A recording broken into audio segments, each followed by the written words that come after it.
everyone and welcome back to my channel. Today's video is going to be all about my foundation routine. Just a little bit of a disclaimer, this video is not going to be for those that like light natural makeup. This is full coverage, full beat, this is work. This is a lot of work. This does not come easy, okay? Of course, you can still watch this video and take some tips and tricks that I've probably mentioned or buy some products that I've recommended. This is gonna last through anything and everything. A hurricane, a tsunami, a thunderstorm. This beat is beat. I hope you guys do enjoy this video and let's just jump straight into it.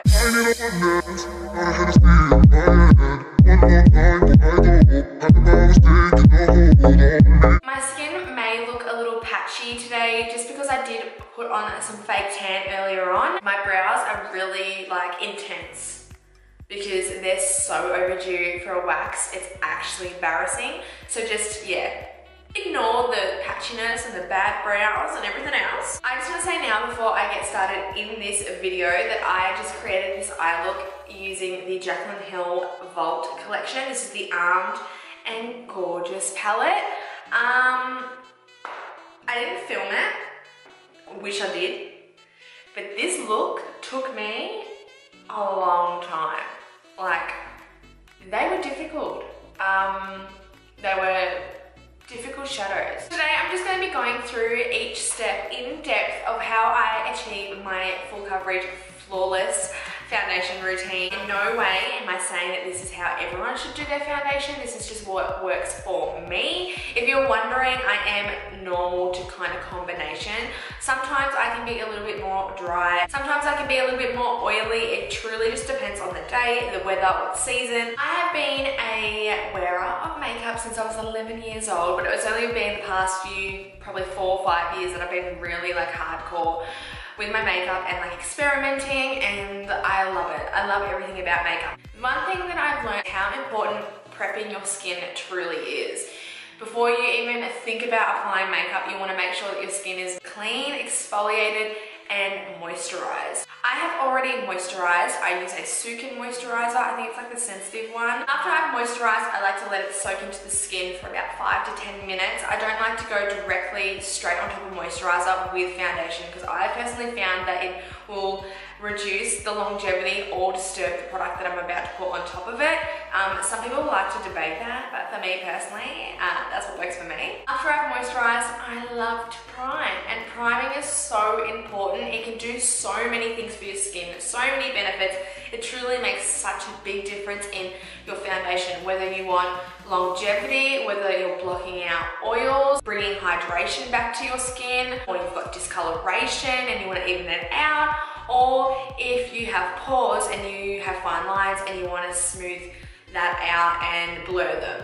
There's so many different primers on the market for so many different reasons and for so many different skin types. It's truly just what you need for you. I have normal skin, as I just said, so therefore I can like literally use so many different products. I can use matte primers, I can use hydrating primers, liquid illuminators, oils, pore fillers, silicone primers. I can use so many different types of primers. If I'm using like a super matte type of primer, I usually go in with more of an oily, kind of dewy, kind of hydrating foundation. If I'm using like a really hydrating primer or a liquid illuminator, I'll go in with a more mattifying, more natural finish foundation. But that again is just me. This is just what personally suits me, my personal preference, what I like on my skin. I'm going to talk about 3 of my favorite primers, and the first one is for my bougie girls out there.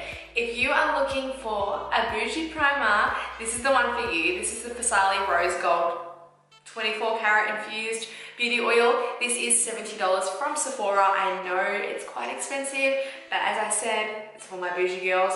This would be perfect for those out there that have more dry, dehydrated skin. I love this. This works for me. Even though I'm more on the normal to combo side, I just don't use too much and don't usually apply it in the T-zone area. It's such a gorgeous primer. It's such a good oil. It has so many good ingredients. It's so beneficial for your skin. But if you're on a budget, there is oils at the drugstore. My next favorite primer is the Benefit Pore-fessional. This is a cult favorite. This is for those that have larger pores, fine lines, some skin texture.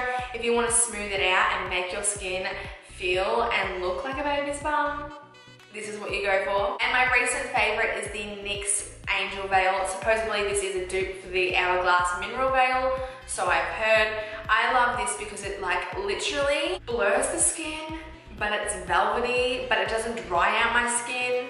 It's just such a good all-over primer. I would recommend this for those that have like normal skin like me, or if you're more on the oily side. Today, I'm actually going to go in with two. I love to mix primers and concealers and foundations. I really love like making my own little cocktail and like creating my own finish to what I would like.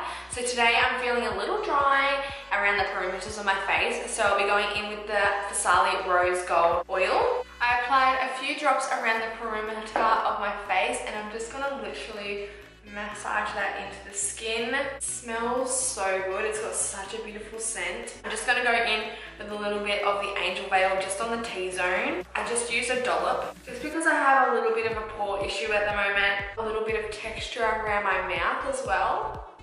So now we're going to move on to foundation. I have three of my favorite foundations right here. My all-time favorite is the Too Faced Born This Way. I think this is a beautiful natural finish. It's got like a very skin-like finish, even though it can be so full coverage. It just looks so stunning on the skin. I also love the LA Girl Pro HD coverage. This is great for people that have dry skin. It's so hydrating but yet such full coverage. I absolutely love the Huda Beauty Faux filter. Now this is pretty intense. If you don't like full coverage, this is not going to be for you. I'm today going to mix a little bit of the Huda Beauty and the LA Girl. I'm going to take a pump of the Huda Beauty foundation, and then I'm also going to take a pump of the LA Girl. There's two ways I like to apply my foundation. I love to use a brush. My favorite foundation brush right now is the e.l.f. Ultimate Blending Brush.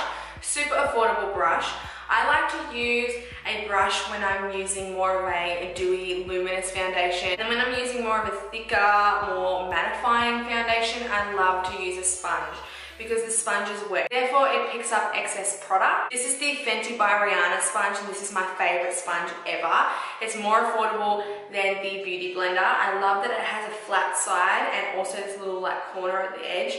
So it's really easy to get under the eyes. It's great for baking, all types. I believe that this is around $20. It is more expensive than the Real Techniques sponge from Priceline, but it's so much better. I'm just gonna mix those foundations together on the back of my hand, and then I'm gonna start applying it with the sponge. I like to start in the center of my face just because that's where you usually have more discoloration, more imperfections, and then I'll blend out. When blending in my foundation, I use a pouncing motion, so I'm really pushing the product into the skin. I don't like to rub the product because then instead of like sinking into the skin, melting into the skin, it sits on top and it's just not flattering, and it also reduces like longevity as well. I'm also being quite firm when it comes to blending in my foundation. Like I'm not just sitting there like gently, like I'm really pushing it in. I always make sure I get my neck and my ears. I also blend heavily around my nose, like the little groove of my nose, so there's no product buildup. Blend right into the hairline.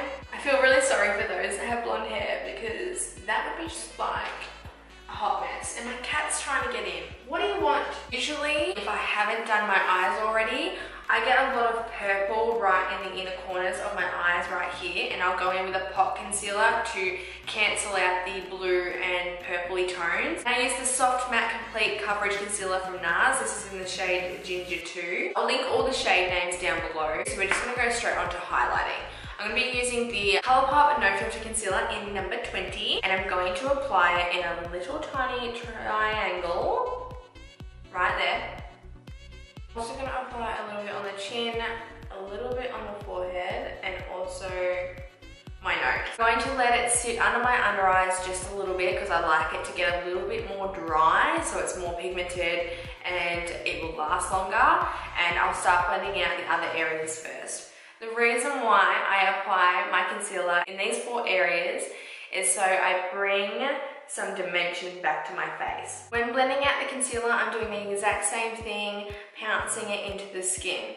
Now you're probably like, whoa, that's really bright. When you're highlighting these areas of your face, you want to go a shade or 2 lighter than your foundation. I tend to go a little crazy with the highlighting, but that's fine. I'm blending the under eye area. I'm going back and forth with the sponge to prevent creasing. And I'm making sure I get really right up in that under eye area. There's the concealer portion blended out. Now I usually go in with a little bit of cream contouring, so I'm just going to show you how to do that. If I'm going full glam, I'll go in with a cream contour. This is the Maybelline Fit Me. So this is the e.l.f. stippling brush. Apply a little bit of this on the tip of this brush. I'm literally going to apply it from the corner of my ear down to the corner of my mouth, but stopping at my brow.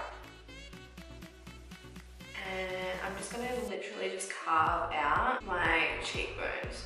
I do this because it will make the powder last longer. It is a lot of steps, but if you're looking for a long-lasting, full coverage glam look, this is how you get it. I apply some on the forehead as well because I truly believe I have a large forehead, so I want to shrink that. When it comes to cream contouring or highlighting or even powder contouring, you have a part of your face that you do not like you think you've got a large forehead, you've got a long chin. If you're going to put concealer there, that's going to highlight it and bring more attention to it. So even though I don't like my forehead size, I still like to put a little bit of concealer there just so it evens out my face. Take the bronzer down really low on the forehead so it kind of shrinks it in. I'm going to also apply this cream to the jawline and chin area. This is perfect for those who have added a few kgs down. If you're wanting to reduce your double chin, this is the way you do it. Now I'm going to set all that concealer down and I'm going to be using my favorite product of all time. This is the Katvond Shade and Light Contour Palette. It comes with 3 highlighting shades and then 3 contour shades. I'm going to be using a mixture of the light one and the banana shade together, and I'll be using it on this tapered highlighting brush from Jessup. So I pick up some product, then I'll start stamping it on the under eye area. Again, you want to go back and forth right in that area. I'm also going to bring that in towards the nose, back in that like a V shape. Then I'm going to apply it on the chin, pretty much everywhere where I put that highlighting concealer, just to set it and keep it nice and bright. I'm going to set the entire face with the NYX No Filter powder. This is my favorite face powder.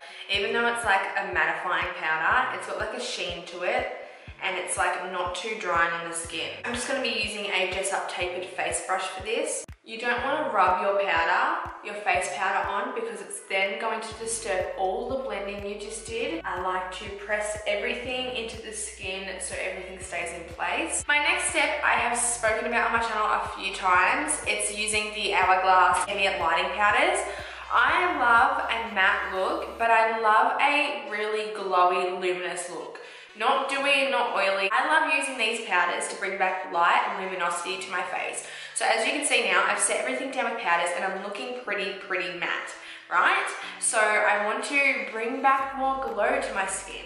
So what I'll do is I'll take all these 3 powders at the top here. We've got diffused light, hypnotic, strobe light, and dim light. I'll take the Model's Own highlight and contour brush. This is like a little tulip brush. And I'll literally mix all of these together, and I'll get a fair bit of product on my brush and I'll sweep it on the under eye area. Now you'll probably be able to see straight away how bright and glowy that made my under eye look. It's not shimmer. These powders are really finely milled. They're really light powders, and even the one in the middle, I'm pretty sure that's a straight up highlight.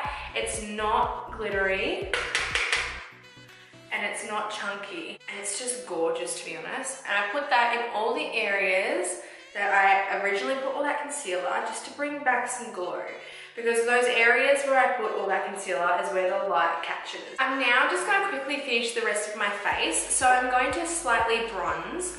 And I'm going to be using the MAC Mineralized Skin Finish in Give Me Sun. And I'm going to be using the Morphe M527 brush. It's just a fluffy goat hair brush. And I'm going to pick some of this up on my brush. The reason why I love this so much is because it's a really beautiful caramel bronzy shade. but it's not like really matte. It's got like a sheen to it because it is a baked powder. I'm gonna lightly bronze over the perimeters of my face. Because we did that cream bronze, that cream contour before, this will ensure that the makeup on top will last longer. I do want to define my cheekbones just a little bit more. So I'm going to grab this Sigma small contour brush and I'm going to pick up this middle shade from Katvond and right here. I'm going to place it right here, right under the cheekbone, and I'm going to blend that up. Now I'm going to pick up this peachy shade from this contour palette, and this is just an e.l.f. blush brush, and I'm just going to literally clean straight underneath where we just did that little contour, clean it up so it's not dragging down into that lower portion, because you never want your bronzer to go in this area here, because that's when it's going to defeat the purpose of contouring and it's going to make your face appear more round. I'm going to use the Sweet Tea Sweetheart bronzer from Too Faced. I use the Real Techniques brush, and this is what I use to bronze my nose. It's not necessarily contouring, and I know you're not meant to use shimmer for contouring, but I really like the look of this shimmery bronzer on my nose. It just gives it a little bit of a glow. I know a lot of people say to me, do not contour your nose because you've got a little nose. Hun, if you look at it right now, it's like invisible. It's like disappearing into my fucking head. So I need to bring it to light, and bronzing it makes it appear like it's actually there. So just on the sides of my nose, I just kind of slightly bronze. I don't have a crooked nose or anything, so I don't have to be really particular about this. If you have like a crooked nose or there's an imperfection in your nose, this will probably enhance it. I also like to apply this on the bottom of my lip. If you want your bottom lip or lips in general to appear more full, apply a shadow underneath them. For blush, I'll be going in with the MAC Mineralized blush in Warm Soul. This is my favorite blush of like all time. I'm just taking a Jessup Luxe Cheek Finish brush. I love this blush because it's like a bronzy mauvey pink with like gold reflex in it, and it literally looks good with like every makeup look. And when I apply my blush, you usually, depending on the face shape, do it in the apples. I like to push it back into the bronze area, like the contour, because if I put it on the apples of the cheek, it will make my face appear more round, and I'm not about that. For highlight, I'm going to be taking the Anastasia and Amrezy highlighter. This is my favorite highlighter, and the Morphe M501 brush. When you're standing directly in the sun with a mirror, turn your face, and where the light is beaming off is where you're meant to highlight. So usually on the tops of the cheekbones, so I'm going to apply that in circular motions right on the top of the cheekbone, and I like to bring it up a little bit. So apply some on the Cupid's bow, the center of the nose, the bridge. I really like when it's super highlighted there. If you're oily on your chin, I wouldn't suggest this, but I apply some of it on my chin, above the brow, nothing too crazy. And I'm so extra that I love using two highlighters, so I'm going to go in with the Voir highlighter. This is a Lustre Dust from Colourpop. I like to bring this kind of down on the cheek as well. Now the lucky last step when finishing my foundation routine is setting it all down with a setting spray. Setting sprays are another key thing to your foundation. They can do so many different things. They can reduce the chance of transfer, make your makeup last longer, but my favorite thing about setting sprays is they literally take away the powderiness, they take away the cakiness. If you've gone too heavy-handed with your highlight, or you've gone too heavy-handed with your face powder, this will make everything soak in and melt together and just make it look so much more wearable and more flattering. So I'm going to be using the matte finish spray today just because I've been testing this out recently. After you spray your face, you want to look forward and make no facial expressions, because if you do, all of the setting spray is going to sink into those fine lines and sit there all day. And I just fan. This is pretty much what I do every time I do my makeup. I know it's a lot. You can always alter it, take out certain steps or whatnot. If you're a beginner, don't look at this and be like, oh my god. Like, I make it difficult for myself. So I hope you guys really did enjoy this video. If you did, don't forget to give it a big thumbs up. Also subscribe if you're new here. Thank you guys so much for watching. It honestly means the world to me, and I'll see you in my next video. Bye.